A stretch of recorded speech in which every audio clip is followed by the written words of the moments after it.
With a decade in the network marketing profession, Staci Hall and Nicole Domuret have created a lot of success, both in their online business and in helping thousands of others do the same. Staci and Nicole bring a wealth of knowledge from having coached countless 6- and 7-figure earners.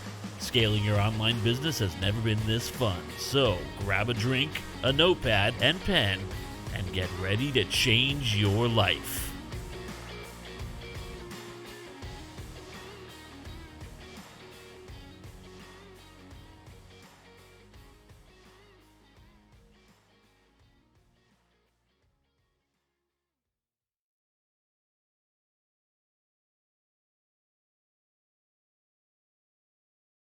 I'm really happy about this because we want to give you some applicable steps today because the what is king in network marketing, Staci? What's king? Conversations, baby. Okay, it's really interesting because I was listening to Fraser Brooks and he said culture is queen, right? And he said content is king. And I'm like, wow, isn't that interesting that Fraser doesn't share the same idea? And I think it's because he's looking at, what comes first, the egg or the chicken. And I think that's where he is. He's thinking about, in order to get in a conversation, which is the most important thing? How do you get into conversations? Is it your content? Right? Is it your content? So it's really, really interesting because a lot of people don't have, and this is my personal opinion, but it's also my opinion based on stats, based on all the people I've ever coached. Not everybody has the gift of social media or marketing or content. But I can tell you right now, I have seen people that have like zero personality that were juggernauts at numbers. Like they would literally reach out to 1,000 people and have the same results as somebody that was doing well because of their marketing content. So it depends on where you live because not everybody's the same. We cannot push a green into a blue and a red into a yellow. Fraser's allowed to be wrong, by the way. Yes, I do believe I'm not going to call him wrong. I'm going to say I believe that we teach it differently because I want people, and this is how I see it. You can see a lot of influencers like Fraser, anybody else is going to talk about add value, add value, add value, add value. And everybody gets really pumped up and they walk out of wherever they're sitting and watching this so excited and they jump on their phone and they're like, okay, what am I going to do? I'm so excited. What am I going to post? Where am I going to post? Who am I talking to? Oh my God, I am overwhelmed. And now I'm not going to do anything. And that's where I feel like McGraw sat down with me and Staci and said, oh my gosh, you guys, I've never seen anybody talk about detail the way you talk about detail. Because we know as network marketers that are still building businesses that a tool belt is more important than making you feel good. We would love to make you feel good, but that's not always the most important because we don't require anybody's approval on how they feel about what we say. I would rather have somebody's approval on what this has done for their business and confidence. Yeah, man. And you know what? I'll say this: if Fraser was in this room, um, I mean, obviously the guy's amazing and he's funny, so I really like him. But the reason I say that conversation is king as opposed to content is because the sale does not take place in the comments of your post. The only time that a sale will take place in comments is if you are highly influential. So if you're Fraser or you're Justy Lee Ward, yeah, they probably make sales all day long on their posts. But that isn't the case for people's teams for the most part. That isn't the case for most people, even people who are in other types of sales. The sale takes place during a conversation. So somebody could be really amazing at creating content. If they can't translate the content into a conversion through the conversation, they're still not going to build a business. They'll build an audience. And we know there are tons of people who do that, don't we? Lots of people on Instagram and TikTok in particular who have massive audiences and they aren't making a dime. It's sad because they don't know how to make the transition between great content and a conversion. So that's my argument. But I do agree that culture is queen. Culture is really important. Anyway, this isn't a room about what we agree and disagree with about Fraser Brooks. We're actually wanting to help you figure out how to tap into the resources that are already in your network. Because, we talked, I think yesterday, about the fact that the number one question we get asked is, where can I find people to talk to? People don't have people to talk to. And one of the first places I like to direct people to when I'm coaching them is people that are already in their network, because I think we overlook that. You have a ton of people. I was coaching someone the other day and I was giving them suggestions. Happy birthday to you. Happy birthday to you. Happy birthday, dear Sandra. Happy birthday to you. Sorry, I had to do that. Thanks, Hubs. Happy birthday, Sandra. I had to do that because sometimes she jumps in and jumps out while she's walking the dog. So I had to make sure we got her. I was coaching someone the other day about how to reach out to people in their network. And what I said was, well, how many followers do you have on Facebook?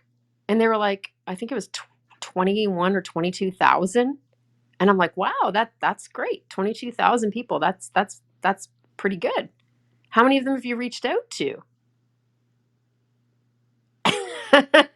None. She's like, I didn't even really think about that. And I'm like, well, think about it, because people who are following you on Facebook, especially Instagram, they have to follow you if they want to see your content. So yes, it's obvious, but people don't tend to think about it on Facebook. When someone chooses to follow you on Facebook, they've made a decision that they want to see your stuff in their feed. That's a lead. That's 22,000 leads sitting there. So you should absolutely be reaching out to them. So we're going to talk about that. We're going to talk about people who are already in your network. I know some of you are already thinking, well, I don't have 22,000 people. I know. Okay, it's fine.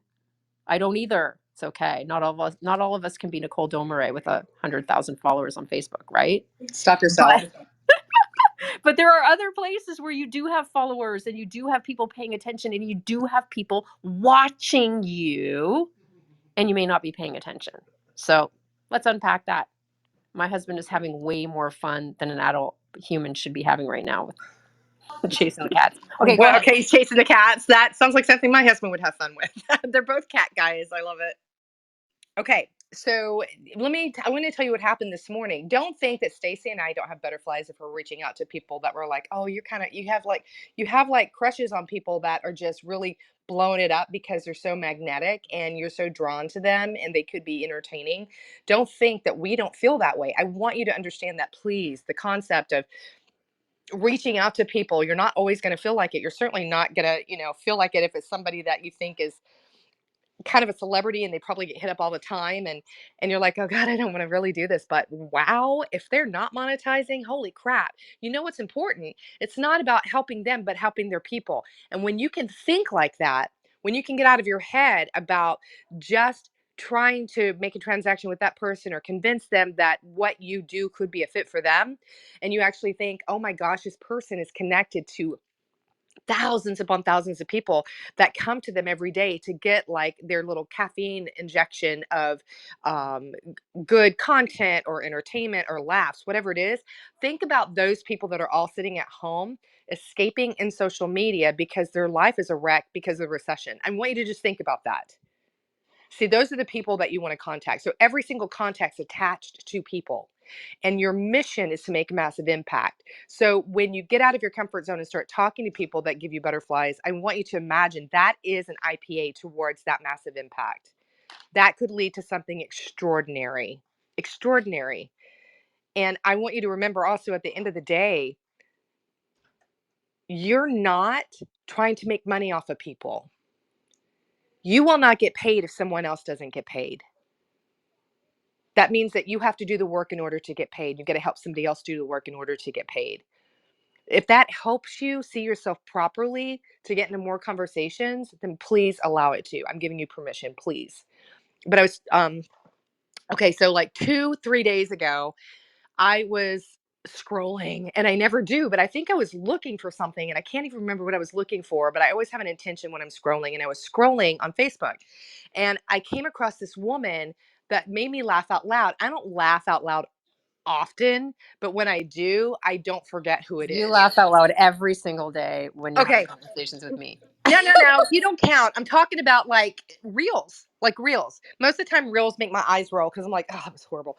But this reel was hilarious. And it was her husband filming her. She was behind her counter in the kitchen holding her baby that's probably about 4 or 5 months old. And he's like, what? Wow. He's holding his phone up, recording her. And he's like, this woman is hot. And he was talking about his wife, but she saw him looking at his phone, right? Whether this was planned or not, it seemed incredibly authentic. And she's like, oh, yeah. And she's cute as a button, right? Really? Can she sit down and eat an entire bag of potato chips in one sitting? Can she walk around and wear big shoulder pads like this? Can she push a baby? And she went on and on and on. And it was making fun of herself. It was self deprecating. And he was laughing so hard. And I'm like, this woman is freaking hilarious. So then I start looking at everything she does. And she's totally funny and a spaz, right? Maybe 25 years old. I'm sitting there watching her and I couldn't stop. I felt like I got 10 minutes worth of value because I laughed so hard and she made me feel good. She made me feel good as a mom that makes mistakes all the time because she makes fun of herself, but in such a great way, right? Just reminding you of the little things that we do every day that always keeps us in our head about being the best, right? And I reached out to her. I had butterflies, you guys. I had butterflies. And it was a simple message. I was not about to sit there and diatribe, monologue, nothing like that. I'm like, girl, you are freaking hilarious. And that's all I wrote. She wrote me back. She's like, oh my gosh, thank you. And I said, listen, are you monetizing? Please tell me that you're making money by making people laugh. You have to be doing something. She wrote back and said, I'm not. And I'm really thinking about it, but I don't even know where to start. And I don't even know what I'm passionate about. It has to be something that I really love, if I'm going to share it with people. It's like she's already in the right mindset. So we're in conversations already. And I told her, whether or not you want to partner with my company or another company, let me help you. Because what does that mean? I'm not transactional. I want to make a massive impact. And that is a trust factor that we have to keep in mind when we're reaching out to people. If we're in our head about a transaction, we're never really going to see the conversation properly. We're never going to really say the right things. We have to let the transaction go and we have to build that relationship. And it's not building rapport, you guys, it's creating it. That was taken care of with the icebreaker of me edifying her comedy. She loved that. Clearly, there's a lot of people on the internet, on social media platforms that want to be seen and heard for something. And if it's something that's your jam and you're attracted to it, those are your people. Those are your people. So it's not just about people watching you, it's about the people you're watching too. And so we're going to give you a step on that. I'm going to hand this back over to Stacy, but before this room ends, which we only have 5 minutes, before this room ends, we're going to give you a quick step, something that you can do today that's going to make you feel like you're making that massive impact because it begins with getting seen, being heard, and edifying others. Stacy? Yeah, absolutely. So the key is, it's we've recognized over the last several months that people are they for the most part they're very nervous about reaching out to people, and I think if we can break it down into smaller steps and make it more doable, people will get out of their head. Because if you're reaching out to people thinking I have to mention my business, I have to mention my products, then if you're fearful of that, if sales scares you, or you're worried about what they're going to think, you're going to be in your head, or worse yet, you won't do it at all. So we just want people to exercise the muscle of starting conversations. That's more important than anything. Now, you know how we feel about building rapport. We are not fans of it. It's fakey fakerson. It makes people feel ick. And it also often doesn't lead anywhere because you spend months just chit-chatting and not asking the question. But I am a fan of creating rapport, which Nicole just talked about. So we really want you to get into the habit of just starting conversations, and don't worry about bringing up your company or your business on that first message. We're not doing cold market prospecting for this type of exercise. This is different. So who's watching you? If you have friends or followers that you haven't talked to, reach out to those people, especially your followers, okay? Because followers didn't send you a friend request. Or maybe they did and you haven't accepted it, and they've chosen to follow you because they like something they saw. So reach out to those people and say, thanks so much for the follow. I really appreciate that. It's not a small thing. I'm curious, what made you decide to follow me? This, or this? Give them a couple of options that are related to what you do. And when you do that, you're also planting the seed because you're letting them know what you do. And they may have been aware of only one of those three things. Now they're aware of all three. Or maybe they weren't aware of any and they followed you for a totally different reason, which they will share with you. That's good intel, right? So I would go and make a habit of reaching out to those followers. And if you have many and you haven't done it at all, dole it out. Do 10 a day, do 20 a day, do whatever you can, 3 a day, whatever you can do, you should do it. Because you will start conversations with those people. And once you've planted the seed, it becomes so much simpler to transition when it makes sense quickly, not in 3 months, but over the course of a conversation or two, right? You can do that. And the other thing is, we want you to actively go find your people. The example Nicole gave you is perfect. Other examples, of course, are hanging out in places where you want to be that have nothing to do with your business and just seeing who in there is awesome and loving on their content and showing up in their stories. Because as soon as you comment on their stories, you're in their inbox. That's where we want to be, right? And let them send you a friend request. They will. That way you don't get in trouble with any admins. It's really not hard. It's just that we have to make a habit of exercising that muscle every day. So one of the exercises that we're doing a 10-day challenge with our team right now. And the exercise we gave them today was something that we actually got from Fraser Brooks, ironically, in I think it's from the GoPro Accelerator program. So if some of you are in it, you recognize it. He recommends people reach out and ask people if they're willing to answer a one-question survey. Now, I think his script says, if you'll do me a favor. I'm not a fan of favors, so I wouldn't word it like that. I would just say, hey, hope you're having a great start to your week. I'm doing a little reconnaissance. Like, I'd make a joke out of it. I'm doing a little recon, and I have a one question survey I would love to give you if you're willing to answer it. I wouldn't ask for favors. They're going to still say yes. And then give them a question that has a this or that option that's related to something that you do. So if you're in fitness, you could say, which do you struggle with more, fitness or nutrition? If it's relevant to the person, right? It depends on who you're reaching out to. If you're somebody who does content all on menopause, which symptom has been more problematic for you, this or that? If your content's not related to those kind of things, you could ask questions like, when are you more productive, morning or evening? Which do you prefer, reading or listen to audibles? It doesn't matter. Whatever is going to give you an answer that is actually relevant to your audience and is a great conversation starter. Try that out. My goal is to just get you in as many conversations as possible, and whatever will get you to do that, I'm a fan of. So we'll leave it at that because we got to wrap it up. Nicole, any last words of wisdom? We got to roll. We do have to roll. No, we want you to do this. And we're going to ask that you, if you do this, we want you to put this in your stories. Not necessarily, I did a thing, but go in your stories and talk about something that you're super excited about. And it could be a recipe that you found. It could be a pair of new shoes.